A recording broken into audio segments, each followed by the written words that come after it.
आज हम आपको शिव महापुराण की कथा सुनाने जा रहे हैं। और शिव पुराण में हमने आपको एक उपाय भी बताया था कि सोमवार को 7 मोमबत्ती लें और क्या करें, 5 मोमबत्ती शिवालय में जलाएं और 2 मोमबत्ती अपने घर के दरवाजे पर। कब? शाम के समय 5:45 और 6:15 के बीच में। 21 सोमवार करने पर मनुष्य की सभी इच्छाएं पूर्ण हो जाती हैं। और एक विशेष उपाय और बता देते हैं। कोई लाइलाज यानी कोई ज़्यादा ही बड़ी बीमारी हो, उस बीमारी को दूर करने के लिए एक माचिस लें, उसमें से 2-4 तिल्ली निकाल लें। ठीक है, अब बता रहे हैं, ध्यान से सुन लो। और उसमें 4 काली मिर्च डाल दें। कितनी? 4। और 4 लौंग फूल वाली उसमें डाल दें। ठीक है, जो तिल्ली माचिस में से निकाली थी 2-4, वो उसके अंदर घुसा दें। घुस जाए तो, वैसे तो आजकल खाली आती हैं, घुस जाती हैं। ठीक है, फिर बंद कर दो माचिस को।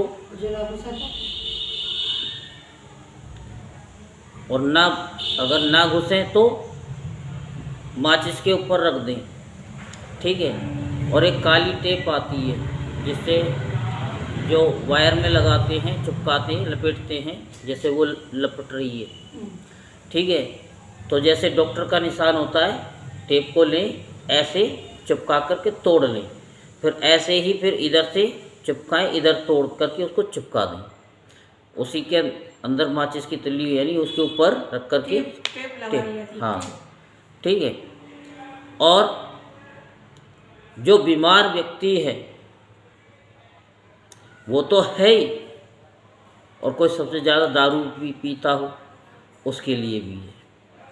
उसके सिर से एंटी क्लॉकवाइज 7 बार 5 बार घुमा करके शाम को 6 और 7 के बीच में चौराहे पर छोड़ करके आ जाएं। घर से जब निकलें ना तो किसी से बोलना है, और वहाँ पे छोड़ करके आ जाएं, गिरा करके, चलते चलते गिरा करके, और वापस अपने घर में आ जाएं और आए, किसी से बोले ना। फिर हाथ मुंह धो करके, कुल्ला करके, और फिर अपना कुछ भी खाएं पिएं, कुछ भी करें, भगवान का भजन। तो अब ये कौन से दिन करना है ये भी हम बता देते हैं। ये उपाय केवल आपको बुधवार को ही करना है। कब करना है? बुधवार की बुधवार 2-4 बार 5 बार कर दो। ठीक है, एक बार करेंगे आपको 25% फ़र्क लग जाएगा, दोबारा करेंगे तो 50%, और 5वें पे तो बिल्कुल ही ख़त्म। क्या बीमारी? ये नहीं कि बीमारी ख़त्म है, क्योंकि लोग बाग जो है गलत मतलब ज़्यादा समझ लेते हैं। और दारू पीने वाला वो एक बार की करने पर थोड़ा कम कर देगा, और अगर एकदम ही छोड़ देगा तो भी आप 5 बार ज़रूर कर लेना। ठीक है, तो ये भी भोले की कृपा है जो आपको हमने बता दिया। ठीक है, अब हम आपको दान का महत्तम बताते हैं और दान के भी भेद का वर्णन की कथा भी सुनाते हैं। सनत कुमार बोले, हे व्यास जी, जो घोर दान तथा महादान कहे गए हैं उन्हें सदा सत्पात्र को ही देना चाहिए। ये आत्मा का उद्धार करते हैं। हे द्विजोत्तम, स्वर्णदान, गौदान, भूमिदान, इनको ग्रहण करने वाला पवित्र रहता है, तथा ये दान लेने वाले और दान देने वाले दोनों का उद्धार करने वाले हैं। स्वर्णदान, गौदान एवं भूमिदान इन उत्तम दानों को करके मनुष्य पापों से मुक्त हो जाता है। तुलादान, तुलादान भी होता है। तुलादान क्या होता है? जितना तुम्हारे में वजन है ना, अच्छा। तराजू में तोल लो और उतना अन्न जो है गेहूँ तुलवाओ बोरी में अच्छा। और वो दान कर दो, वो तुलादान हो गया। तो उससे भी बड़ी बड़ी बीमारियां दूर हो जाती हैं, काम धंधे नहीं चलते हैं तो वो भी चलने लग जाते हैं। सब बंद करते हैं, आटा चावल जितना सामान रहते हैं आदमी तो लाता है। तो ये तुलादान है। अब गौदान, पृथ्वीदान तथा विद्यादान, ये प्रशस्त दान कहे गए हैं। विद्यादान का मतलब क्या है? खाली ये नहीं कॉपी किताब दिलवा दो उनको अपनी तरफ से फ्री में ज्ञान दे दो जो आपको आता है। अब जैसे आप कथा सुनने हो तो सुन करके इस कथा को वीडियो को शेयर कर दो। जो कोई भी अगर सुनेगा 2 मिनट 5 मिनट तो उसे भी विद्या का दान का फल मिल जाता है। सुनने वाले को भी फल मिलता है और सुनाने वाले को, दोनों को ही विद्यादान का फल मिलता है। इनमें जो 2 दान तो समान है किंतु सरस्वती दान सबसे बढ़ करके है। सरस्वती का नित्य दुही जाने वाली गौएं, छत्र, वस्त्र, जूता एवं अन्नपान ये वस्तुएं याचकों को देते रहना चाहिए। संकल्प किया गया जो द्रव्य ब्राह्मणों तथा अपीड़ित याचकों को दिया जाता है उससे दान करने वाला मनस्वी होता है। स्वर्ण, तिल, हाथी, कन्या, दासी, ग्रह, रथ, मणि तथा कपिला गाय ये 10 महादान हैं। ज्ञानी ब्राह्मण इन महादानों को ग्रहण कर शीघ्र ही दान करने वालों को तथा स्वयं अपने को तार देता है, इसमें संशय नहीं है। जो मनुष्य शुद्ध चित्त से स्वर्ण दान करते हैं उन्हें देवता लोग चारों ओर से सब कुछ देते हैं, ऐसा मैंने सुना है।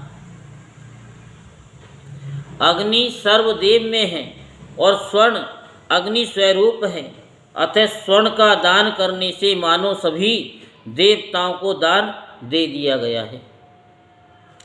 पृथ्वी दान अत्यंत श्रेष्ठ तथा सभी कामनाओं को पूर्ण करने वाला है। उसमें भी स्वर्णमयी भूमिका का दान विशेष उत्तम है, जिसे पूर्व काल में राजा पृथु ने किया था। जो लोग स्वर्ण से युक्त पृथ्वी का दान होते हुए अपनी आँखों से देखते हैं वे सभी पापों से सर्वदा मुक्त होकर परम गति को प्राप्त करते हैं। हे मुनि, अब मैं सर्वश्रेष्ठ दान का वर्णन करता हूँ जिससे प्राणी यमराज के अति दुखदायी असी पत्र वन को नहीं देखते। न्यायपूर्वक अर्जित किए धन से खरीदे गए वन का विधि पूर्वक शुद्धचित होकर तथा धन की कृपणता से रहित होकर दान करना चाहिए। प्रस्थ परिमाण मात्र तिल के द्वारा सभी गुणों से संपन्न गाय तथा सभी लक्षणों से युक्त दिव्य सोने का बछड़ा बनाएं और कुमकुम मिश्रित शुभ अक्षतों से अष्टदल कमल बनाकर उसमें भक्ति पूर्वक रुद्र आदि सभी देवताओं की पूजा करें। इस प्रकार पूजा संपन्न कर अपने सामर्थ्य के अनुसार रतन, स्वर्ण एवं सभी आभूषणों से अलंकृत उस धेनु को ब्राह्मण को दान दें। उसके बाद रात में भोजन करें और विस्तार पूर्वक दीपों का दान करें। कार्तिकी पूर्णिमा को प्रयत्न पूर्वक इसे करना चाहिए। इस प्रकार जो मनुष्य अपनी शक्ति भर शास्त्रोक्त विधि विधान से भली भांति ये दान करता है, वह यम मार्ग की भयावहता से त्रस्त नहीं होता और भीषण नरकों को नहीं देखता। हे व्यास जी, वे सभी तरह के पापों को करके भी इस परम दान के प्रभाव से अपने बंधु बांधव एवं मित्रों के साथ 14 इंद्रों के काल तक स्वर्ग में आनंद करता है। हे व्यास जी, इस लोक में विधान के साथ गौ का दान सर्वश्रेष्ठ दान कहा गया है। अन्य कोई भी दान उसके समान नहीं बताया गया है। हे व्यास जी, जो बछड़े सहित सोने की सींग वाली, चांदी के खुर वाली तथा कांसे की दोहनी युक्त सभी लक्षणों से संपन्न कपिला गौ का दान करता है, वह गाय उन गुणों से युक्त होकर इस लोक में और परलोक में कामधेनु बनकर उस दाता के पास उपस्थित होती है। जो मनुष्य अच्छत यानी अक्षय फल को प्राप्त करना चाहता है, वह इस लोक में जो अत्यंत अभिष्ट पदार्थ हैं, यदि घर में हो तो उसे गुणवान ब्राह्मण को प्रदान करें। तुला पुरुष का दान सभी दानों में श्रेष्ठ दान है। यदि मनुष्य अपने कल्याण की कामना करता हो तो तुला दान अवश्य करे। इसे करके मनुष्य बंधन के कारण उत्पन्न होने वाले पापों से छुटकारा पाता है। तुला दान अतिशय है, पुण्यकारक और सभी तरह के पापों को नष्ट करने वाला है। सभी तरह के पापों को करने के बाद भी जो तुला दान करता है, वह सभी पापों से छुटकारा पाकर निसंदेह स्वर्ग को जाता है। जो पाप दिन में, रात में, दोनों संध्याओं में, दोपहर में, रात्रि के अंतिम भाग में, तीनों कालों शरीर, मन एवं वाणी से किया गया रहता है, उसे तुला पुरुष नष्ट कर देता है। मैंने बाल्यावस्था में, युवावस्था में, वृद्धावस्था में ज्ञानपूर्वक या अज्ञानपूर्वक जो भी पाप किया है, मेरे द्वारा किए गए उन समस्त पापों को तुला पुरुष महादेव जी शीघ्र नष्ट करें। अपने परिमाण के तुल्य जो भी द्रव्य तुला में रखकर मैंने सत्पात्र को समर्पण किया है, उसी के साथ मेरे द्वारा किया गया तथा न किया गया संपूर्ण पाप पुण्य रूप हो जाए, पुण्य रूप हो जाए। सनत कुमार बोले, अपने हित की कामना करने वाला मनुष्य इस प्रकार से उच्चारण कर उस धन को ब्राह्मणों को प्रदान करे। ये धन किसी एक व्यक्ति को प्रदान न करें, ऐसा करने से उद्धार नहीं होता। हे व्यास जी, जो मनुष्य इस प्रकार उत्तम तुला पुरुष दान करता है, वह सभी पापों को नष्ट कर 14 इंद्रों के काल तक स्वर्गलोक में वास करता है। बोल शंकर भगवान की जय। हर हर महादेव, हर हर महादेव, हर हर महादेव।